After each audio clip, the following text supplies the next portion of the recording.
What's going on, guys? Justin here, and today we're going to be going over my Fanatec DD Pro for PlayStation 5.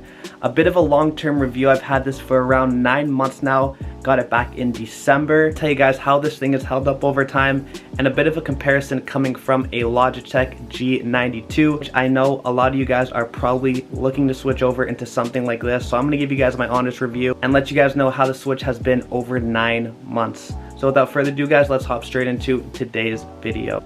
Now, first things first, before you guys come in and roast my setup, I'm in the middle of switching over a lot of different parts and products. I have a Recaro seat coming in and a few other bits and goodies, as well as a new table, because the view from the sitting position and the TV is not the best right now.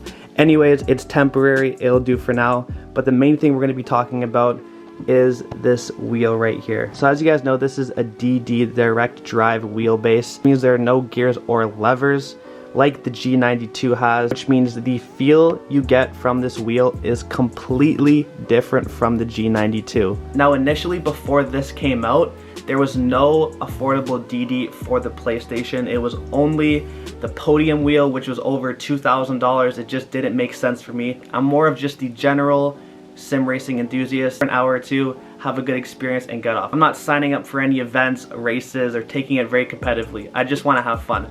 So for me, it was not worth the financial upgrade into the podium wheel. So when this came out for Black Friday in November, I really just purchased the wheel and didn't look back. It was, I think, $1.2 or $1.3 thousand, which is a huge leap coming from a Logitech wheel. There's no really in between, I would say. So it's either you go for the base or you go for the best. Anyways, when this wheel eventually did come in, I was so excited to use it and put it straight into GT Sport.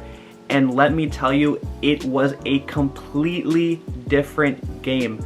The experience you have on the Logitech and the experience you have on the DD wheel is a night and day difference. So it was 100% worth the money. Even the pedals, the brakes on this setup were 100% better than the Logitech brakes. Between then and now, I've used this wheel for over 50 hours of gameplay and racing, and it's held up fairly well. And the only problem I've had with this wheel so far is a little bit of a creaking noise within the console. As you can see right here, you have the mount for the wheel. Sometimes when you're driving, you may feel a little creak, and it does make me a little nervous whether that's gonna get worse over time. I've seen a few people have this problem in the Reddit group as well. More or less just something to do with the build quality. I was also a little nervous getting a Fanatec because I heard the customer service is not the best, and they're located out in Germany. For me being in Canada, a product where you're not easily able to get a new parts or have something fixed or send it back, it was a little bit of a concern at first.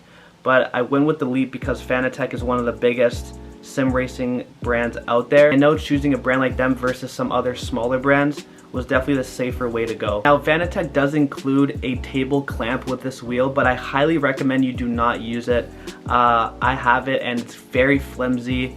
It's not very good. I would advise you have a setup where you're able to screw down the wheelbase just for a more ideal setup, and you're gonna have a better experience. So overall, guys, is it worth the upgrade? 100%. Just make sure you have the right equipment. Make sure you could screw this wheelbase down.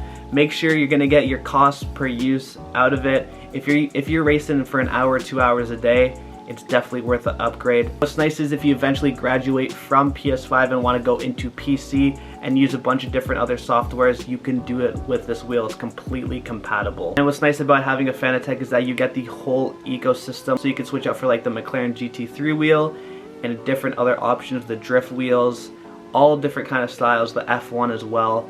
So it's really nice to know that you could switch out for 300 bucks, 400 bucks, almost into any different style wheel. So that's gonna do it for today's video. Hope you guys did enjoy. Please remember to like, comment, and subscribe down below. If you guys are interested in sim racing content, I'm gonna start streaming GT7 and GT Sport every night. I also do make lots of car content as well.